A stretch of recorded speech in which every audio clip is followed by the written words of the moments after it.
नमस्कार दोस्तों। जैसे कि आजकल चारों तरफ जो पंचायती राज चुनाव का जो माहौल बना हुआ है और चारों तरफ चर्चाएं चली हुई हैं, अब थोड़ा सा अगर हम चुनाव के बारे में बात करें तो इलेक्शन का माहौल है। हर तरफ से सुनने को मिलता है कि ये बंदा चुनाव लड़ेगा, वो बंदा चुनाव लड़ेगा। ठीक है, हमारे संविधान में हमें मौका मिला है, हमें जिम्मेवारी मिली है और उसको निर्वाह करना हमारा ही फर्ज है। लेकिन होता क्या एक्चुअल में, जब भी हम लोग चुनाव लड़ने जाते हैं तो चुनाव को ना हम व्यक्तिगत ले लेते हैं कि जो सामने वाला व्यक्ति है जो चुनाव लड़ रहा है उसको हम अपना विरोधी मानते हैं, उसको हम अपना एक अपोजिट पर्सन मानते हैं, प्रतिद्वंदी मानते हैं और थोड़ा गलत बयानबाजी के ऊपर जो है वो उतराते हैं। ऐसा नहीं होना चाहिए, साफ सुथरा चुनाव होना चाहिए। अगर आपका कोई व्यक्तिगत द्वेष किसी के साथ है उसको अपने तक ही सीमित रखें और जितना हो सके अपने चुनाव के ऊपर फोकस करें, अपने मुद्दों के ऊपर फोकस करें।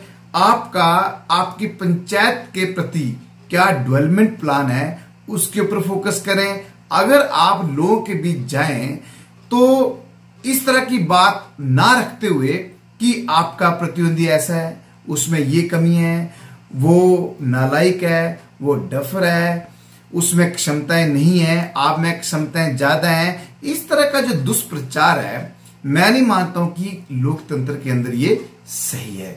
हमें सिर्फ अपनी बात करनी है कि हम समाज के लिए क्या कर सकते हैं, समाज को नई दिशा में ले जाने के लिए हम क्या सहयोग कर सकते हैं और नयापन हमारे अंदर ऐसा क्या है जिससे हमारा समाज उन्नत हो और जो विकास में नई बुलंदियों को छुए।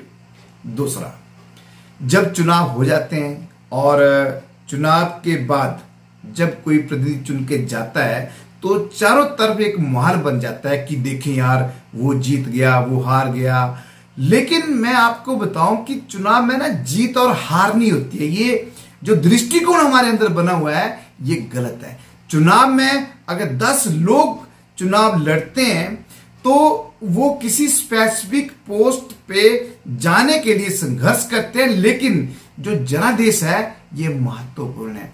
अगर 10 लोगों में से एक ही व्यक्ति को तो बनना है, चाहे वो प्रधान बने, चाहे बीडीसी बने, चाहे जिला परिषद बने, लेकिन जब कोई बन जाता है उसके बाद हम जो दूसरा चुनाव लड़ने वाला है उसके प्रति पूरे 5 वर्ष जो है एक प्रतिशोध की भावना रखते हैं। मैं हर बंदे के बारे में ऐसा नहीं कहता, लेकिन अक्सर ऐसा होता है। और जो सबसे बड़ी एक कमी मैं देख रहा था अपने आसपास भी कि जब एक प्रतिनिधि चुनाव जीत कर जाता है उसके बाद ये मेरा बंदा, ये उसका बंदा, ये मेरी पार्टी, ये उसकी पार्टी से है। आपको पता होना चाहिए कि पंचायती राज के जो इलेक्शन है, पंचायती राज के जो प्रतिनिधि हैं, ये पूर्ण रूप से किसी भी पार्टी विशेष से हटके, किसी पार्टी विशेष का इनके ऊपर कोई प्रभाव नहीं है। आप जनता के लिए हैं, जनता ने चुनकर आपको भेजा हुआ है और जब आप बन गए हैं उसके लिए ना कोई आपका बंदा है, ना कोई उसका बंदा है, ना कोई इस पार्टी का बंदा है, ना वो उस पार्टी का बंदा है, ना आप इस पार्टी से हैं, ना आप उस पार्टी से हैं। इस बात का विशेष ध्यान रखें। सभी उम्मीदवारों से जो चुनाव लड़ रहे हैं, मेरा सबसे की विनम्र निवेदन है कि आपका जो लोकतांत्रिक अधिकार आपको आपके संविधान ने दिया है उसका भरपूर इस्तेमाल करो और पूरी निष्ठा से चुनाव लड़ो।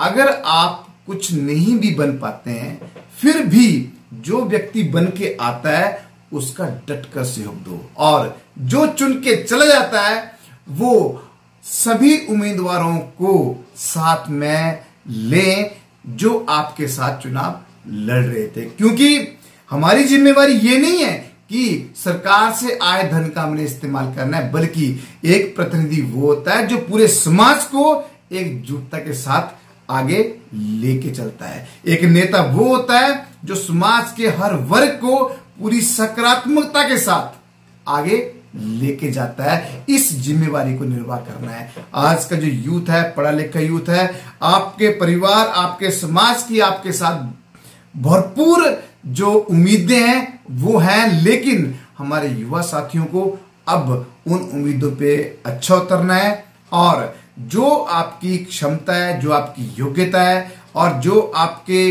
जो भाव समाज के प्रति हैं उसको बिल्कुल सकारात्मकता से आपने पेश आना है। क्योंकि अगर आपका भाव कहीं भी नकारात्मक रहा और आपने अपनी जो ऊर्जा है उसको एक दूसरे की दुश्मनी निकालने में पूरी कर दिया या किसी को ऊंचा नीचा दिखाने में पूरी कर दिया, तो कहीं ना नुकसान समाज का है, नुकसान हमारे देश का है, हमारे राष्ट्र का है। और जो व्यक्ति आप लोगों के बीच द्वेष पैदा करने की कोशिश करता है, आप लोगों के बीच किसी भी प्रकार से नकारात्मक भाव पैदा करने की कोशिश करता है, उससे भी आप प्रेम भाव से कहें कि भाई साहब ऐसा ना करें। हम किसी विशेष पार्टी दल से नहीं चुनाव लड़ रहे हैं, हम व्यक्तिगत चुनाव लड़ रहे हैं, अपनी सोच, अपने बुद्धि कौशल से चुनाव लड़ रहे हैं और हम किसी भी विशेष विचारधारा से प्रभावित नहीं हैं, हम सामाजिक विचारधारा से प्रभावित हैं और हमें वो काम करने हैं जिन कामों के करने से हमारा समाज, हमारा गांव, हमारी पंचायत आगे बढ़ेगी।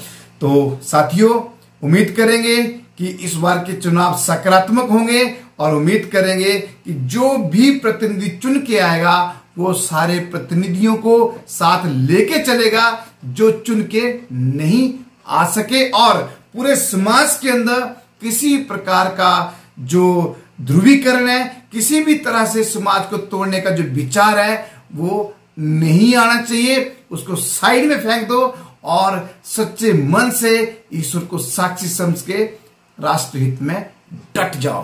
तो सभी उम्मीदवारों को मेरी तरफ से शुभकामनाएं और इसी उम्मीद के साथ इजाजत देंगे अपने दोस्त यशपाल चंदेल को। जय हिंद।